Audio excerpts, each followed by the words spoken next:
హరి ఓం. సాధకులందరికీ ఆత్మ నమస్కారం.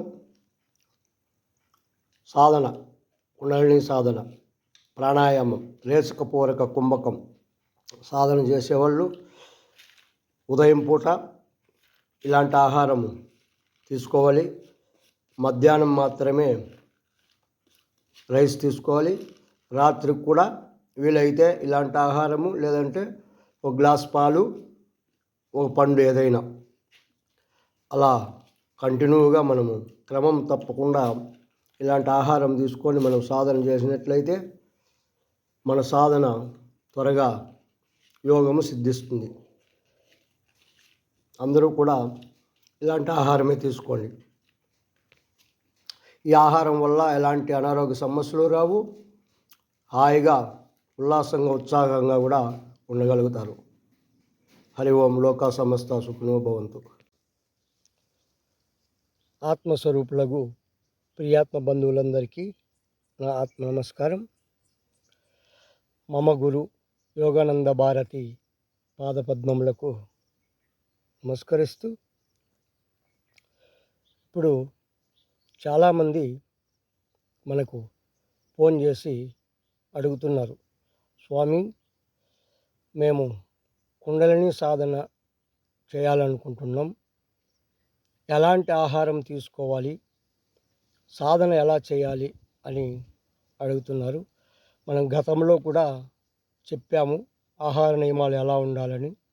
మరొకసారి అందరి కోసము ఈ వీడియోలో పూర్తిగా ఎలాంటి ఆహారాలు తీసుకోవాలి, మనము ఎలా సాధన మొదలు పెడితే మన గమ్యాన్ని మనము చేరుకుంటాము అనే దాని గురించి ఇప్పుడు వివరంగా తెలుసుకుందాము. ఈ వీడియో అందరూ కూడా చివరి వరకు చూసి, వీడియో నచ్చితే కామెంట్ పెట్టండి, అలాగే సపోర్ట్ చేయండి. మీరు మీ అమృత హస్తాలతో ఒక లైక్ కొట్టినట్లయితే ఎంతోమందికి వీడియో వెళుతుంది. అందరూ కూడా ఈ విషయాలు తెలుసుకొని ఉపయోగించుకుంటారు. ఇక మనము వీడియోలోకి వెళ్దాం.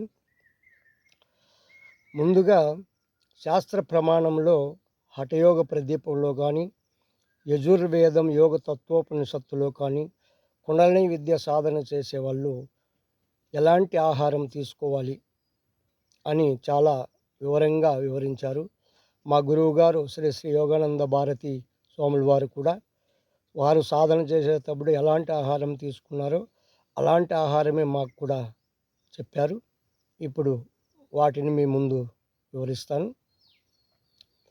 ఇప్పుడు మొదటిసారిగా అంటే ప్రారంభంలో సాధన చేసేవాళ్ళు సాత్విక ఆహారం తీసుకోవాలి.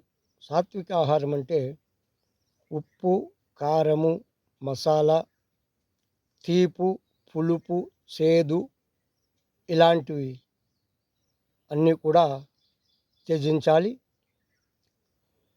బిగినింగ్లో సాధకులకు ఎలాంటి ఆహారం ఉపయోగపడుతుందంటే పాలు, నెయ్యి, అన్నం.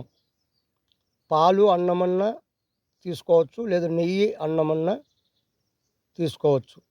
తర్వాత పండ్లు, అరటిపండు, యాపిల్ పండు, మూసంబి, తర్వాత కీరదోసకాయ, తర్వాత సొరకాయ, ఇక ఇలాంటి పండ్లు తీసుకోవచ్చు. వీటన్నిటికంటే ముఖ్యంగా మనము వివరించుకున్నట్లయితే పొద్దున్నే పూట అల్పాహారంగా మొలక కట్టిన గింజలు తినండి. అంటే పెసులు కానీ, వేరుశనగ విత్తనాలు కానీ, శనుగులు కానీ ఫస్టు పొద్దున్నే నానబెట్టండి. రాత్రికి ఆ నీళ్ళన్నీ కూడా వంచేసి వడగట్టి ఒక బట్టలు వేసి కట్టండి, లేదా ఒక బాక్సులో వేసి మూత పెట్టండి. అవి పొద్దున్నేకి మొలకలు వస్తాయన్నమాట.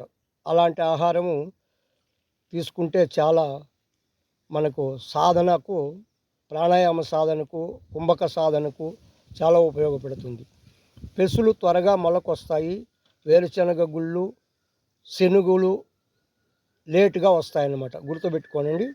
మీరు ఒకరోజు తర్వాత ఒక్కోటి తినండి. అన్నీ కలిపి తింటామంటే కొన్ని మొలకలు త్వరగా వస్తాయి, కొన్ని రావు. కాబట్టి ఒక్కొక్క రోజు ఒక్కొక్కటి మీరు మొలక కట్టుకొని పొద్దున్నే పూట తినండి. ఆ మొలకలకు పచ్చి కొబ్బరి యాడ్ చేసుకోవచ్చు.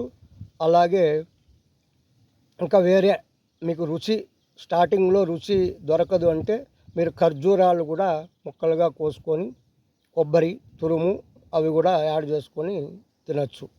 అలా తినడం వల్ల మనకేమవుతుందంటే జీర్ణశక్తి వ్యవస్థ పెరుగుతుంది. అలాగే త్వరగా జీర్ణమవుతుంది. మనకు అన్ని రకాలుగా ఉపయోగపడుతుంది. పొద్దున్నే రాత్రికి అలా మొలకలు తీసుకోండి. ఇక మధ్యాహ్నం పూట పెసరపప్పు అన్నం, దాన్నే యోగా ఆహారం అంటారు. పెసరపప్పు ఎక్కువ వేయండి, బియ్యం తక్కువ వేయండి. అందులో మీరు పొన్నగంటాకు, పాలకూర, సొరకాయ, బీరకాయ, క్యారెట్టు ఇలాంటివన్నీ కూడా మీరు యాడ్ చేసుకోవచ్చు అన్నమాట. కొద్దిగా ఉప్పు, కొద్దిగా కారం. మళ్ళీ దానికి సపరేట్గా ఇంకా పచ్చళ్ళు, కూరలు అవసరం లేదు. నెయ్యి వేసుకొని ఆహారం మనం తీసుకున్నట్లయితే మనకు జీర్ణశక్తి వ్యవస్థ మెరుగుపడుతుంది. అలాగే నాడీ శుద్ధి, 72,000 నాళ్ళు శుద్ధి జరగాలి అంటున్నారు. కాబట్టి ఆ నాడీ శుద్ధి కూడా త్వరగా జరుగుతుంది. దాని నుండి ఎలాంటి అనారోగ్య సమస్యలు రావు. ఆహారము చాలా చాలా మనకు శరీరానికి ఉపయోగంగా ఉంటుంది.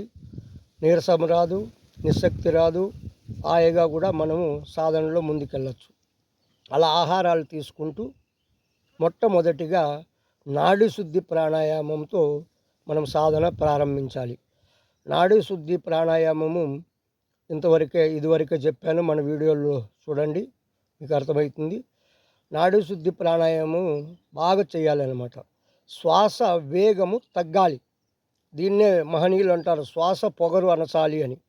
శ్వాస వేగం తగ్గితే మనసు కూడా వేగం తగ్గుతుంది అన్నమాట. ఆలోచనలు ఎక్కువ రాకుండా ఉండేకి ఉపయోగపడుతుంది. కాబట్టి నాడీ శుద్ధి ప్రాణాయామంతో ప్రారంభించి బాగా నాడీ శుద్ధి చేసిన తర్వాత రిలాక్స్గా మనము భ్రూమధ్యంలో దృష్టి పెట్టి హాయిగా ధ్యాన స్థితిలో వెళ్ళాలి. సిన్ముద్ర వేసుకొని, సిన్ముద్ర అంటే ఇలా ఉంటుంది చూసుకోండి. ఇలా అరచేతులు ఇలా పైకే ఉండాలి.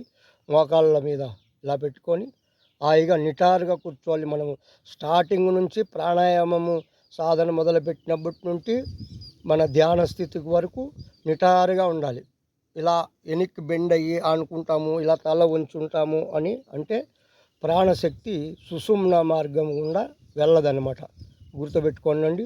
స్ట్రైట్గా నిటారుగా కూర్చోవాలి. వెన్నుముక స్ట్రైట్గా ఉండాలి. ఇలా ఆహార నియమాలు పాటిస్తూ మీరు ప్రాణాయామం మొదలుపెట్టి ధ్యానము ఇలా సాధన చేసినట్లయితే చాలా త్వరగా మీరు ధ్యానంలో ముందుకెళ్తారు. అందరూ కూడా ఆలోచించండి. మనము ఈ యోగా ఆహారం ఎలా చేయాలనేది కూడా మన ఛానల్లో జ్ఞానగంగా ఛానల్లో పెట్టాము. అది కూడా మీరు చూడండి. మీకు ఎలా ఆహారం తయారు చేసుకోవాలో కూడా అర్థమవుతుంది. అందరికీ నమస్కారం. లోకా సమస్త సుఖినో భవంతు. మరి ఇంకొక మంచి విషయాలతో మళ్ళీ రాబోయే వీడియోలో కలుసుకుందాం. అందరికీ శుభం.